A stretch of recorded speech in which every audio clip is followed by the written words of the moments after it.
दिलाने के लिए न्यूनतम समर्थन मूल्य पर फसलों की खरीद की पुख्ता व्यवस्था करना, वृद्ध किसानों को पेंशन देना,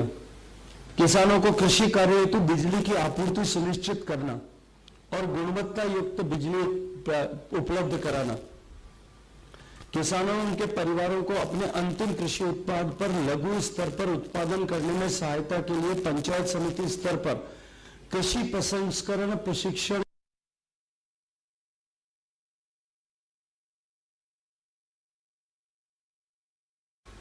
कृषि विपणन प्रणाली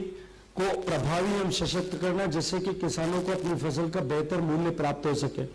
और जैविक कृषि तथा जैविक विधि को प्रोत्साहन देना, प्याज, लहसुन, गवार, कपास जैसी अन्य फसलों के निर्यात को बढ़ावा देना, बंजर भूमि को कृषि योग्य बनाने हेतु आवश्यक प्रयास करना, खाद्य प्रसंस्करण पार्कों की स्थापना करना, मसाला बोर्ड का गठन करना,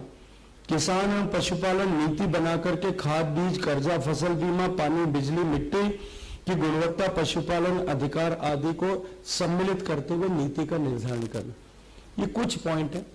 मैंने सिर्फ पहला पन्ना पढ़ा है, 44 पन्ने पूरे पढ़ूंगा तो मुझे लगा समय बहुत जाया होने वाला है। इस पहले पन्ने में जितने कुल मिलाकर के 27 पॉइंट लिखे गए थे, उसमें से 25 पॉइंट पर किसी भी तरह का कोई काम सरकार नहीं कर पाई। और ये झूठ बोलने वाली सरकार, ये लूट करने वाली सरकार, ये भ्रष्टाचारी सरकार इस बात का दावा करती है कि हमने 96% वादे पूरे किए हैं। ये 100% धोखा देने वाली सरकार एक बार फिर नया झूठ का पुलिंदा लेकर हम सबके बीच में आई है। इससे आगे बढ़कर के यदि मैं चर्चा करूं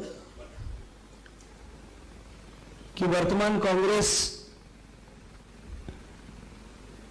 की सरकार ने जो 2018 के घोषणा पत्र में वादे किए थे, मैं उनकी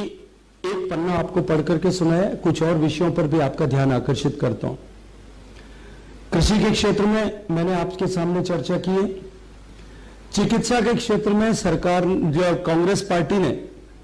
अपने घोषणा पत्र में यह कहा था कि स्वास्थ्य का अधिकार लागू किया जाएगा, लेकिन आज तक कोई लाभ लोगों को नहीं मिला।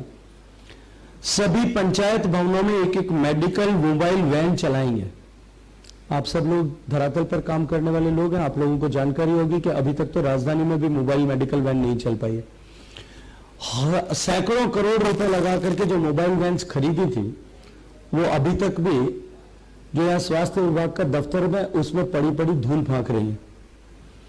निजी अस्पतालों के अंकुश के लिए नियामक प्राधिकरण का गठन किया जाएगा।